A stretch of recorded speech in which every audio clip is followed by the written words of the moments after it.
Welcome to तालीम medical academy. इस lecture में हम लोग जनरल एनेस्थेसिस के बारे में डिस्कस करेंगे। देखते हैं जनरल एनेस्थेसिस क्या है। But before going to discuss about the general anaesthesis, I request you please subscribe my channel Taleem medical academy. Okay, आप लोगों से मेरा रिक्वेस्ट है कि मेरा चैनल तालीम मेडिकल एकेडमी उसको मैक्सिमम सब्सक्राइब करें आप लोग, ताकि मैं ज़्यादा से ज़्यादा वीडियो अपलोड करूँ एनाटॉमी फिजियोलॉजी की और फार्माकोलॉजी की। ओके, तो हमें क्या डिस्कस करना है? जनरल एनेस्थेसिस के बारे में डिस्कस करना है, ठीक है ना। ओके, तो जनरल एनेस्थेसिस क्या होते हैं? सबसे पहले हम लोग डेफिनेशन देख लेते हैं। जनरल एनेस्थेसिस क्या डेफिनेशंस होती है, ठीक है ना। अब देख सकते हैं, general anaesthesia induce the loss of sensation consciousness, ठीक है।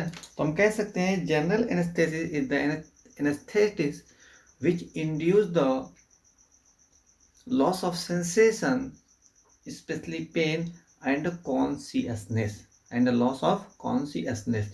इसका मतलब ये हो गया कि जनरल एनेस्थेसिस ऐसे ड्रग्स होते हैं जो क्या करते हैं, जो हमें हमारे जो कॉन्शियसनेस को, मतलब जो है हमारे क्या बोलते हैं, क्या बोलते हैं, हमें इसको हिंदी में बोलेंगे, मतलब जो हमें बेहोश कर देते हैं। क्या करते हैं? हमें बेहोश कर देते हैं, मतलब हमारे कॉन्शियसनेस को लॉस कर देते हैं, है ना।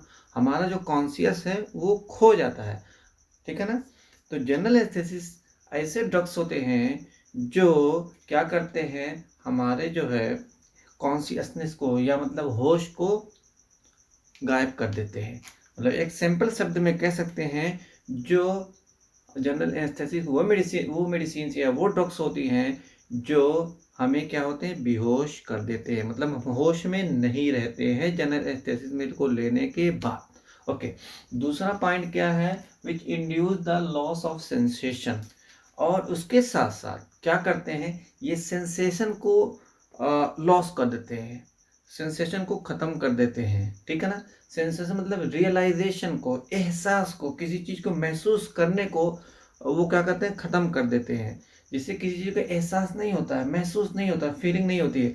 खास तौर से स्पेशली किस चीज़ की फीलिंग नहीं होती? पेन की, दर्द की फीलिंग नहीं होती है। तो मेन चीज़ क्या समझ गया है डिफिनेशन से, कि जनरल एनेस्थेसिस वो ड्रग्स होते हैं जो हमें पेन नहीं होने देते हैं, जो हमें कोई तकलीफ दर्द नहीं होने देते हैं, उसके साथ साथ जो हमें बेहोश कर देते हैं, मतलब जो हमें सुला देते हैं। लेकिन एक चीज़ बहुत इंपॉर्टेंट है, ये रिवर्सिबल लॉस करते हैं। रिवर्सिबल मतलब लॉस की कुछ देरी तक के लिए, परमानेंटली नहीं, हमेशा नहीं, कुछ देरी तक के लिए। जैसे अलग अलग जनरल एनेस्थेसिस के अलग अलग टाइम ड्यूरेशन है, कोई 1 घंटा, कोई 2 घंटा, कोई 3 घंटा, इस तरीके से ड्यूरेशन है। मतलब जो है, जब उसका इम्पैक्ट या असर खत्म हो जाएगा जनरल एनेस्थेसिस का, तो फिर वो आदमी फिर अपना होश में आ जाएगा, फिर उसको पेन रियलाइज होने लगेगी। मतलब ये नहीं कि परमानेंटली, मतलब जो हमें बेहोश कर देंगे, है ना, समझिए, परमानेंटली हमेशा, मतलब जो हमारी पेन खत्म होगी, ऐसा नहीं, टेम्परेली।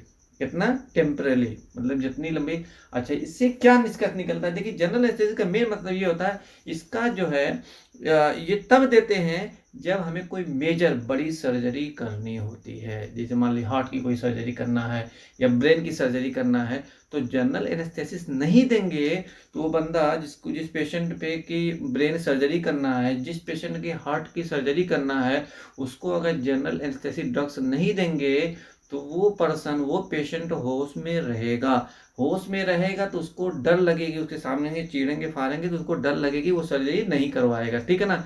और दूसरी चीज, उसको पेन होगा, बहुत तकलीफ होगी जब सर्जरी काटेंगे, पीटेंगे, तो उस समय क्या होगा, उसको पेन होगा।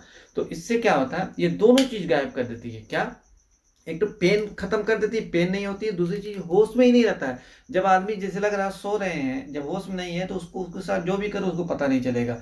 तो मेन मकसद, the main objective, the main purpose of the general anaesthesia to produce surgery, मतलब सर्जरी करने के से पहले ये जनरल एनेस्थेसिस देते हैं। इसलिए एनेस्थेसिस, जनरल एनेस्थेसिस देते हैं ताकि पेशेंट बेहोश हो जाए, सो जाए, और उसको पेन को या सर्जरी को, किसी चीज़ को रियलाइज नहीं हो, किसी चीज़ को एहसास नहीं। जब एहसास नहीं होगा तो उसको पता नहीं चलेगा कि सर्जरी हुई है कि हो रही, क्या होगी। समझ में आया कि नहीं समझ आया? ठीक है ना? क्योंकि 2 टाइप के एनेस्थेसिस होते हैं, एक जनरल होते हैं, एक लोकल। लोकल एनेस्थेसिस जो माइनर सर्जरी के लिए देते हैं, हल्की सर्जरी, जैसे मान लीजिए किसी का दाँत का एक्सट्रैक्शन करना, दाँत निकालना, तो वहाँ तो हल्की है, तो वहाँ पे लोकल मतलब एक स्पेसिफिक एरिया को ही ब्लॉक कर देते हैं, ठीक है ना?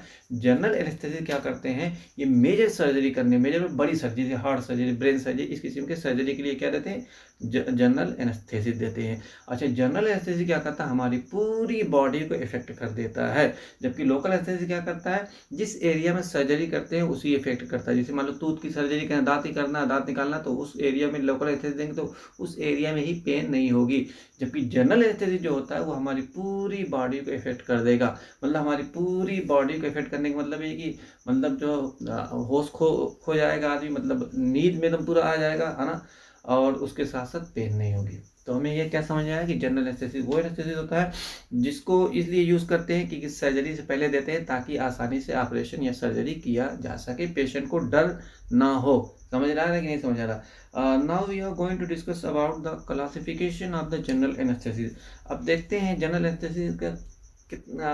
अब हम लोग जनरल एनेस्थेसिस की क्लासिफिकेशन के बारे में डिस्कस करने जा रहे हैं, ठीक है ना? ओके, तो जनरल एनेस्थेसिस आप हम लोग देख सकते हैं, जनरल एनेस्थेसिस यहाँ पे क्लासिफिकेशन है, मेन 2 टाइप के होते हैं, मेन 2, इनहेलेशन और इंट्रावीनस, ठीक है ना? मेन दो टाइप के होते हैं, ए और बी। ए में क्या इनहेलेशन, बी में हो जाएगा इंट्रावीनस। इनहेलेशन मतलब जो है इनहेल कर देते हैं, जिसे हमारा जो है ऑक्सीजन हो गया, गैसेस हो गई, उसको इनहेल करते हैं, इनहेल के थ्रू दिया। इंट्रावेनस मतलब वेन में देते हैं, ठीक है ना? तो इनहेलेशन में देखते हैं, क्लासिफिकेशन देखते हैं, जनरल 2 टाइप के होते हैं, एक इनहेलेशन से, एक दूसरा इंट्रावीनस। इनहेलेशन मतलब जो है जैसे गैसेस हैं इस तरीके जो इनहेल करते हैं वो इनहेलेशन में ड्रग्स आ जाएंगे, और इंट्रावीनस जो वेन में इंजेक्शन देते हैं उसमें इंट्रावीनस आ जाएगी।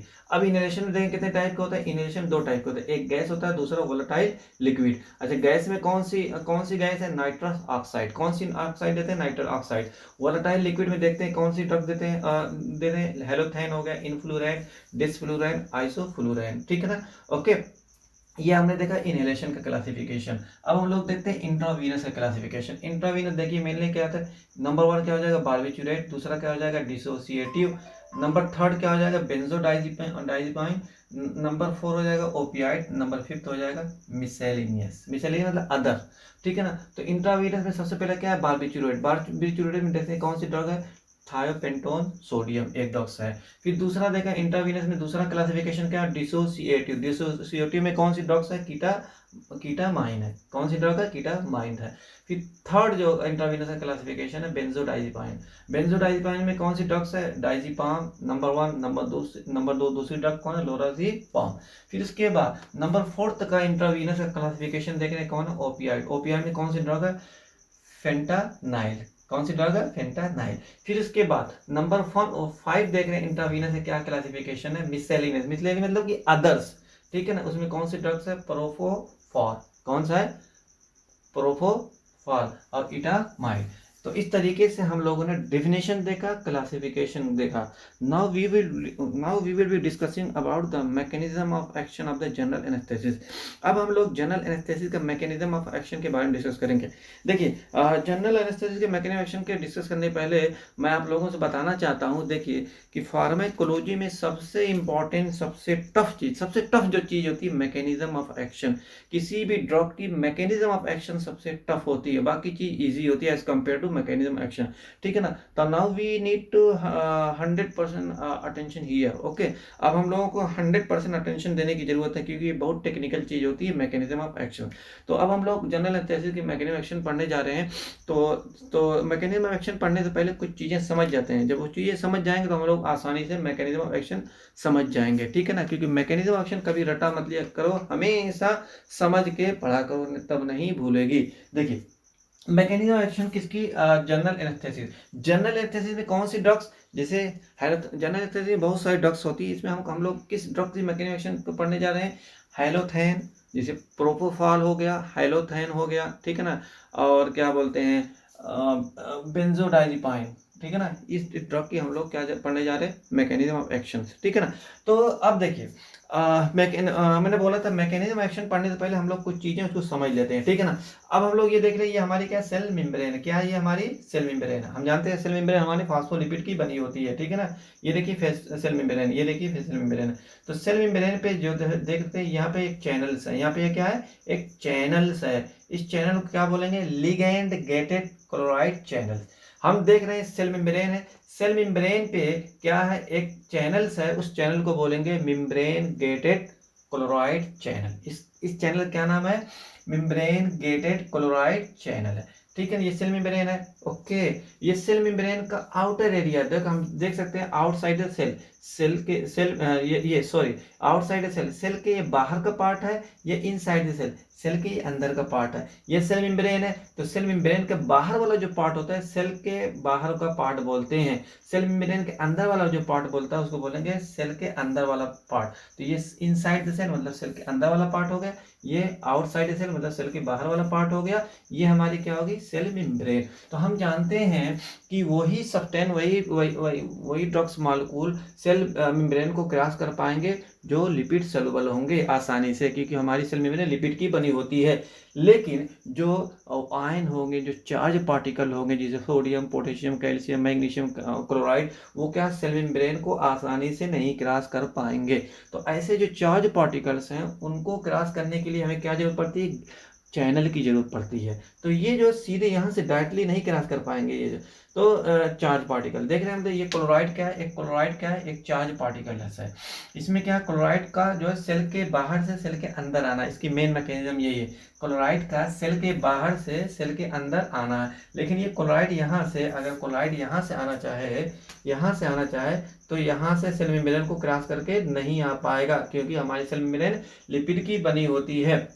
तो क्लोराइड क्या है, चार्ज पार्टिकल, इसको क्या, ये अब चैनल के थ्रू आएगा। तो हम यहाँ पे देख रहे हैं चैनल, इस चैनल का नाम है लिगैंड गेटेड क्लोराइड चैनल। तो सेल के बाहर क्लोराइड है, तो ये जो है क्लोराइड क्या करेगी।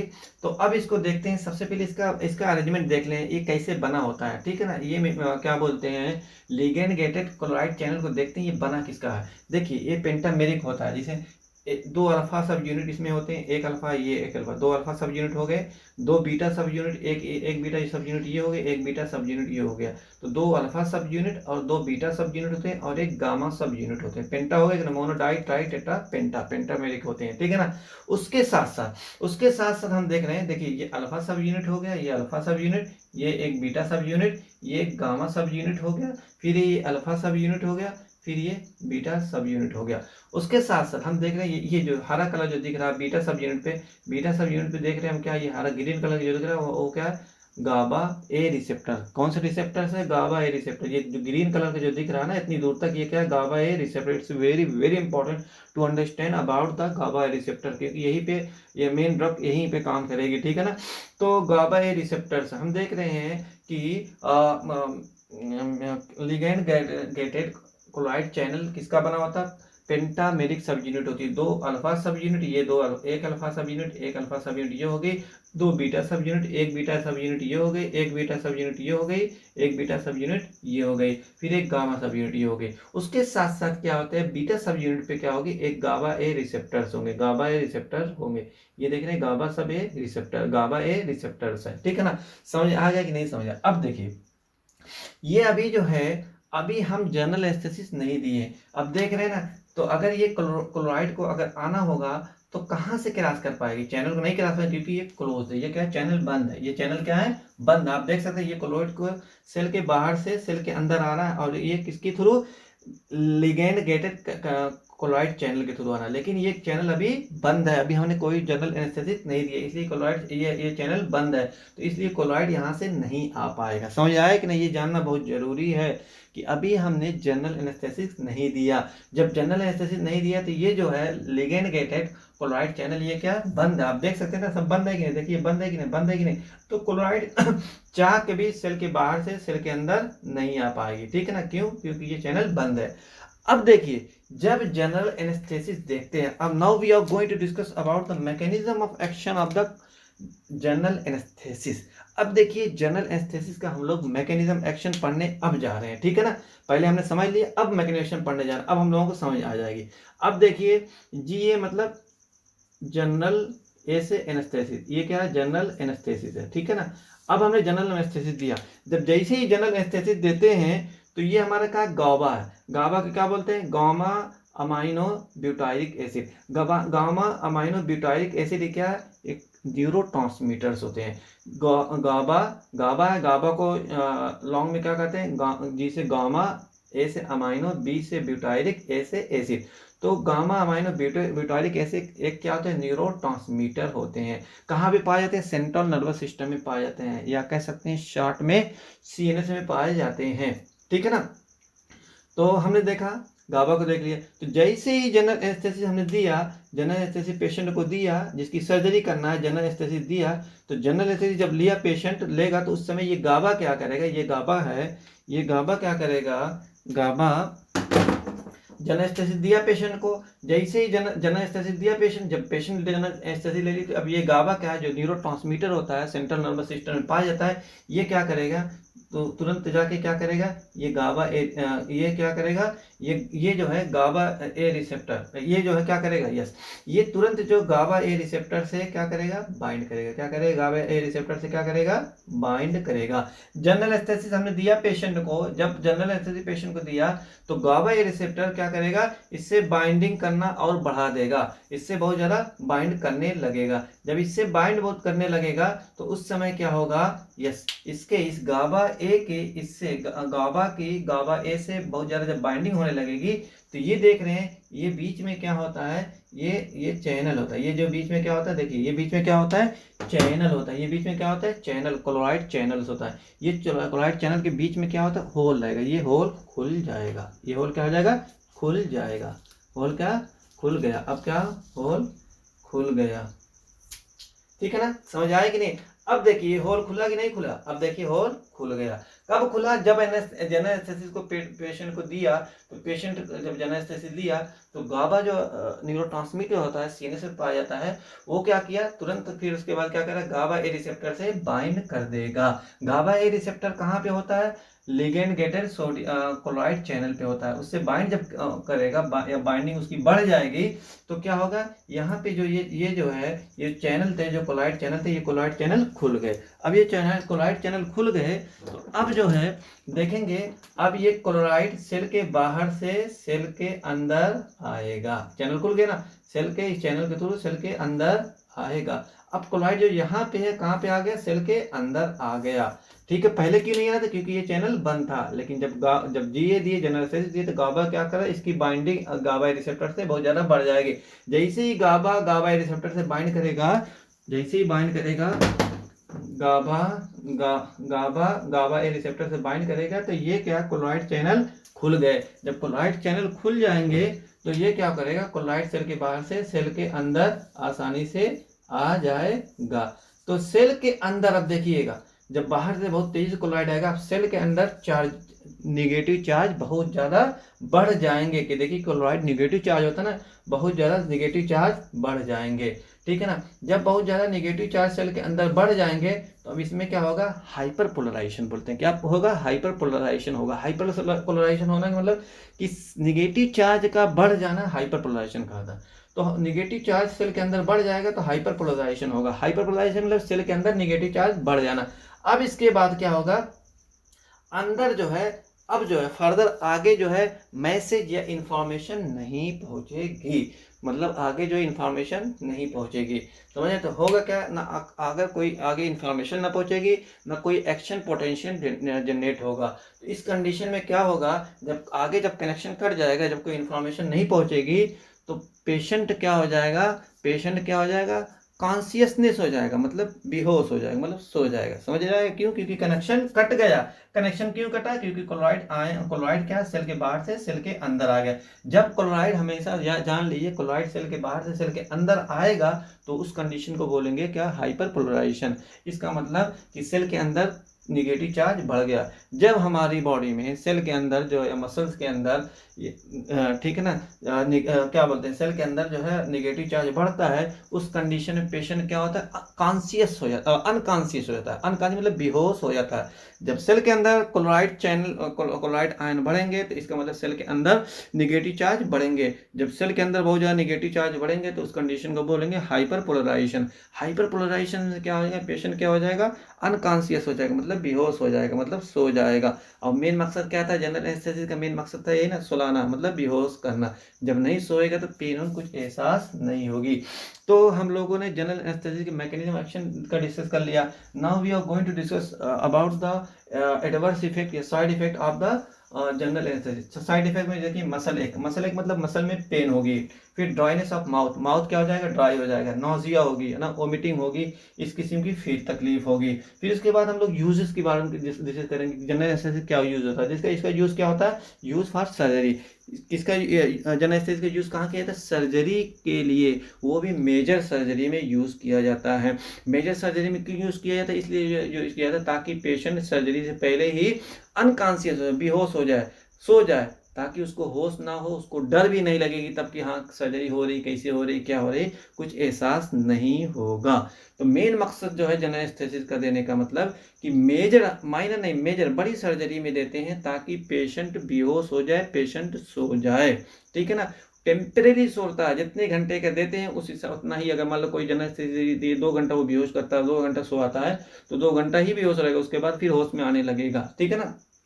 और दूसरा क्या कर सकते हैं, पेन खत्म कर देता, मतलब दर्द का एहसास को खत्म कर देता, ठीक है ना। और फिर हमारी कोई भी मसल का मूवमेंट नहीं होता। ये सब यूज हो गया, ठीक है। Thank you for watching my video.